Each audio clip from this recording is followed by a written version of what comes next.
Hello students, இப்போ நம்ம 9th standard science portion continuation ஆன separation of mixtures பத்தி பார்க்கணும். So நம்ம mixturesனா என்ன, compoundsனா என்ன, அதெல்லாம் நம்ம வந்து பார்த்தோம். elementsனா என்ன, mixturesனா என்னன்றது. So வந்து ஒரு mixture வந்து எப்படி பிரிக்கிறது அதை பத்தி நம்ம படிக்க போறோம். At the end of the lesson, you will be able to define key terms of the solute, solvent, solution, filtration, filtrate, distillation, distilled, centrifugal and chromotherapy. So வந்து ஃபஸ்ட் பாயிண்ட் என்ன சொல்லியிருக்காங்கன்னா, இந்த லெசன் முடிஞ்சப்போ நம்ம எந்தெந்த விஷயத்தில் ரொம்ப தெளிவாக இருப்போம்னா, கரைச்ச பொருள், கரைக்காத பொருள், அதாவது கரை பொருட்கள், கரைப்பனை, கரைசல், வடிகடுத்தல், வடிநீர் காய்ச்சல், வடித்தல், ஸோ வந்து ஃபில்ட்ரேஷன், அந்த மாதிரி எல்லாவோட ஒரு ப்ராசஸுமே வந்து நம்மளுக்கு கிளியராக தெரிஞ்சிடும் அப்படின்னு சொல்கிறாங்க. நம்ம வந்து எல்லாமே இதில் படிச்சிருவோம் அப்படின்னு சொல்கிறாங்க. செகண்ட் பாயிண்ட் என்ன சொல்கிறாங்கன்னா, analyse and select appropriate method for separation of given mixtures based on the certain difference in physical property. So இப்போ வந்து நம்மளுக்கு வந்து ஒவ்வொன்றும் வந்து அதோட என்ன சொல்கிறது, அந்த பொருளோட விஷயத்த வந்து தெரிஞ்சுக்கிட்டு, அதோட இயல்பு பண்புகளை தெரிஞ்சுக்கிட்டு நம்ம என்ன பண்ணணும்னா, அது எந்த ஃபில்ட்ரேஷன் நம்ம பண்ணலாம், எப்படி இது பிரிக்கலான்றதை நம்ம தான் தேர்ந்தெடுக்கணும் அப்படின்னு சொல்கிறாங்க. நெக்ஸ்ட் என்ன சொல்கிறாங்கன்னா, describe appropriate method of separating a given mixture. So கொடுத்துருக்க மிக்சர்ஸை வந்து எப்படி வந்து தனித்தனியாக வந்து எப்படி வந்து கரெக்டாக கலவைகளை வந்து எப்படி பிரிக்கணும், சரியான கரெக்ட் ரைட் வேல வந்து எப்படி வந்து பிரிக்கணும், சரியான வழியில் எப்படி அது பிரிக்கணுன்றதை நம்ம கன்ஃபார்ம் பண்ணணும். Perform simple experiments involving separation of methods. So இதை வச்சு நம்ம வந்து எக்ஸ்பெரிமெண்ட்ஸை வந்து நம்ம வந்து க்ரியேட் பண்ணணும். ஓகேவா? நெக்ஸ்ட் வந்து identify and assemble the suitable set of apparatus using for separation of compounds.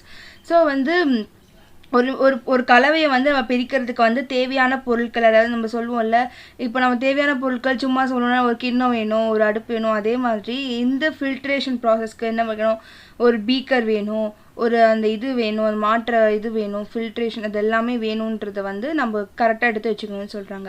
Explain the basic principal involve in filtration, centrifugation, distillation and chromatography. So இந்த பிரின்சிபல், இதோட 4த்துக்கும் பிரின்சிபலை வந்து பேசிக்காக எப்படி என்னது அப்படின்றத நம்ம வந்து விரிவாக சொல்லணும் அப்படின்னு சொல்லியிருக்கிறாங்க.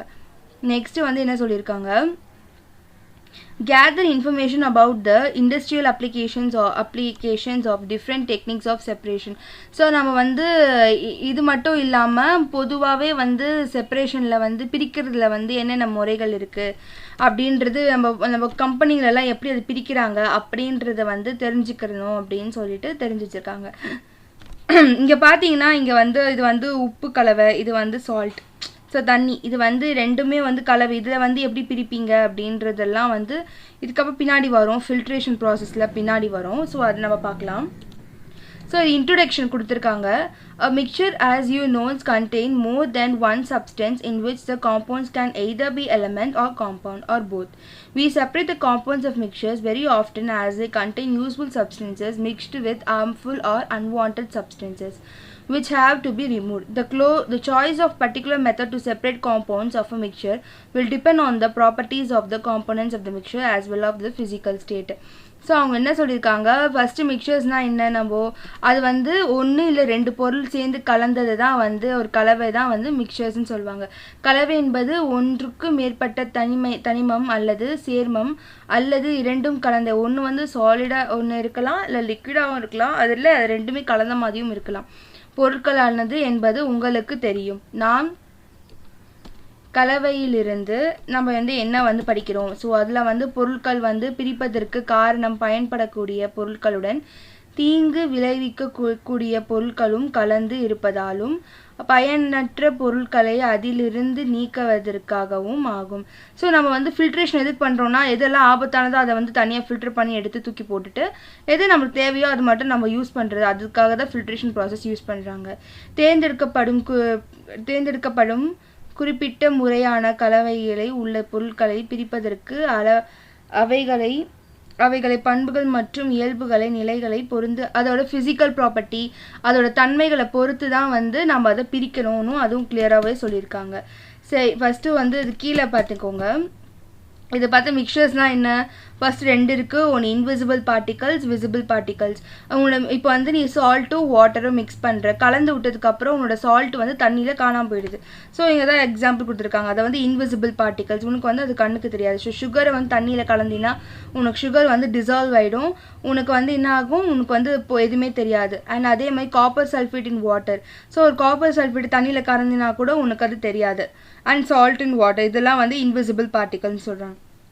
விசிபிள் பார்ட்டிகல்ஸ், அதிலே வந்து பிஹேவியர் ஆஃப் பார்ட்டிகல்ஸ்ன்னு ரெண்டு இருக்குது. Visible particles, dispersed medium.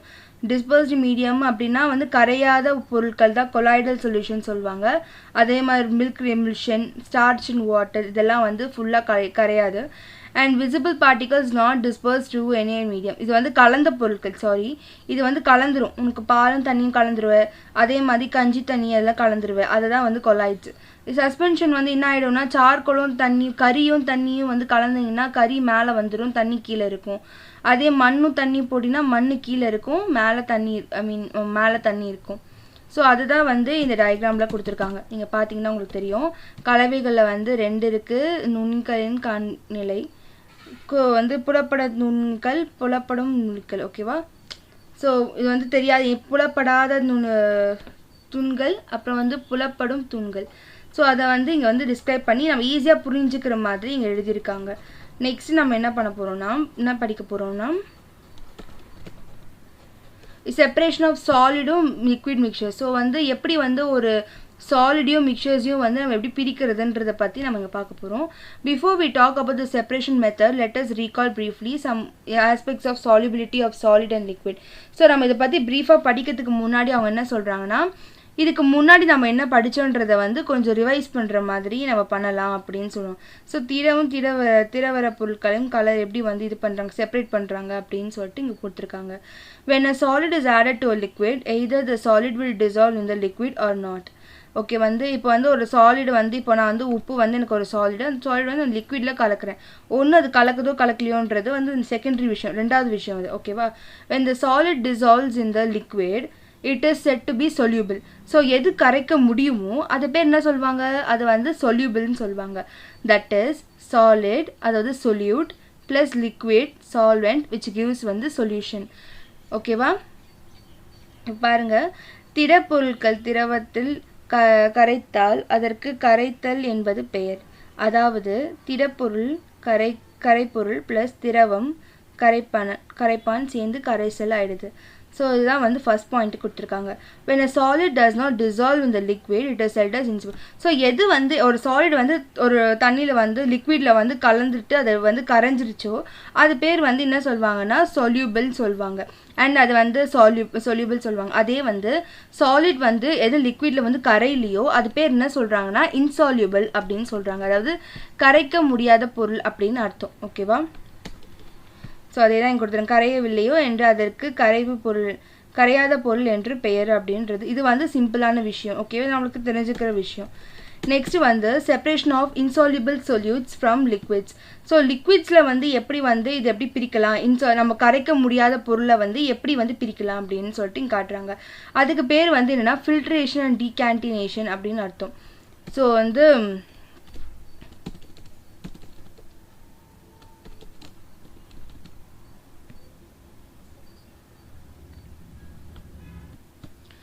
வந்து வடிகட்டல் மற்றும் தெளிய வைத்து சாய்ந்த வடித்தல் அப்படின்னு சொல்லிட்டு இதில் அந்த டாபிக் இருக்குது. அதாவது எதெல்லாம் வந்து நம்ம கரைக்க முடியலையோ அது எப்படி நம்ம வந்து பிரிக்கலாம் அப்படின்னு சொல்லி அது பேர் வந்து ஃபில்ட்ரேஷன் அண்ட் டீகான்டினேஷன் அப்படின்னு சொல்லுவாங்க. You are already familiar with this method. நம்ம ஏற்கனவே இதை பற்றி நமக்கு தெரியும். இந்த ஏற்கனவே இதை பற்றி நம்ம படிச்சிருப்போம் முன்னாடி கிளாஸில். த illustration gives below will help you to recall the important. So என்னெல்லாம் இம்பார்ட்டண்டான திங்ஸ் அப்படின்னு சொல்லிட்டு இந்த ஃபில்ட்ரேஷன் ப்ராசஸ்லாம் நீங்கள் காட்டுவாங்க. ஓகேவா? ஸோ அதுதான் இங்கேயும் கொடுத்துருக்காங்க. நீங்கள் ஏற்கனவே இந்த முறைகளை பற்றி நன்கு அறிந்திருப்பீர்கள். கீழே கொடுக்கப்பட்டுள்ள விளக்கப்படம் உங்களுக்கு முக்கியமான நுட்பங்களை நினைவு கொள்ளும். ஸோ இது நீங்கள் பார்த்தா உங்களுக்கு எப்படி என்ன தெரியுது உங்களுக்கு இதில் இந்த இமேஜை நீங்கள் பார்த்தீங்கன்னா, ஸோ இதில் வந்து உங்களுக்கு ஒரு ஃபனல் மாதிரி இருக்குது, கீழே தண்ணி இருக்குது. ஸோ இப்போ வந்து இங்கே ஒரு பேப்பர் வந்து போடுவாங்க, உங்களுக்கு தெரியும் வடித்தல் பேப்பர், அதாவது ஃபில்ட்ரேஷன் பேப்பர்னு சொல்லுவாங்க. அந்த பேப்பரை வந்து இங்கே போடுவாங்க. ஸோ இங்கே வச்சுட்டு இங்கே என்ன பண்ணுவாங்கன்னா உப்பு தண்ணி இருக்குதுன்னு வச்சுக்கோங்க. இதை நான் வந்து உப்பு தண்ணி கூட சொல்லலை, நான் வந்து ஒரு மண்ணும் தண்ணியும் வச்சுருக்கேன், அது கலந்து நான் இங்கே ஊற்றுனேன்னா எனக்கு வந்து இந்த இடத்துல தண்ணி கீழே வந்துடும், இந்த ஃபில்டர் பேப்பரில் என்ன ஆகிடும், என்னோட மண் வந்து நின்றுடும். சரி ஓகேவா, அதுதான் வந்து ஃபில்ட்ரேஷன் ப்ராசஸ். நீங்கள் வந்து இது நீங்கள் முன்னாடியே படிச்சிருப்பீங்க, நீங்கள் ஞாபகப்படுத்தி பார்த்தீங்கன்னா உங்களுக்கு அது தெரியும் என்னன்ட்டு. ஸோ நெக்ஸ்ட்டு நம்ம என்ன பார்க்க போகிறோம்னா centrifugation. Centrifugation na this is used to separate very fine and tiny particles of solid which do not settle down easily in a liquid. The mixture taken in a centrifugal tube is centrifuged by rotation in the centrifugal machine so that the solid gets deposited at the bottom of the tube and clear liquid supernatural of decay. An example, this is used in separate of plasma from blood.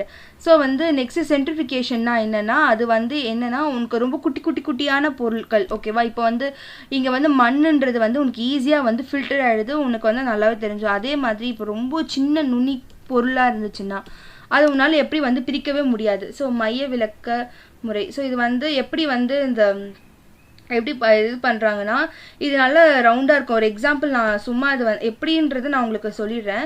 இது வந்து நம்ம actually blood test எடுப்போம்னா நம்ம அதுக்கு வந்து இது use பண்ணுவாங்க.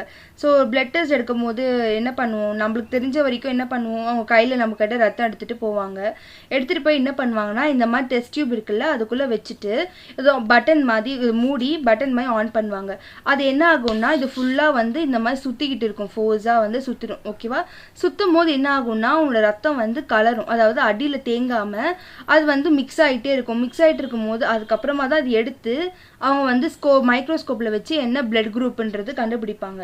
So வந்து இது சென்ட்ரிஃபியூகல் வந்து நிறைய ஃபாரன்சிக் லேபில் அப்புறம் வந்து மெடிக்கல் இதில் இன்ஸ்டியூட்டில் தான் இதெல்லாம் வச்சுருப்பாங்க, இந்த சென்ட்ரிஃபியூகல் மிஷின்ட்டு ஓகேவா.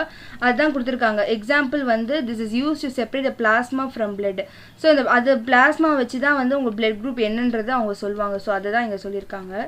Centrifugal technique is used in cream separator in dairies in removing fat.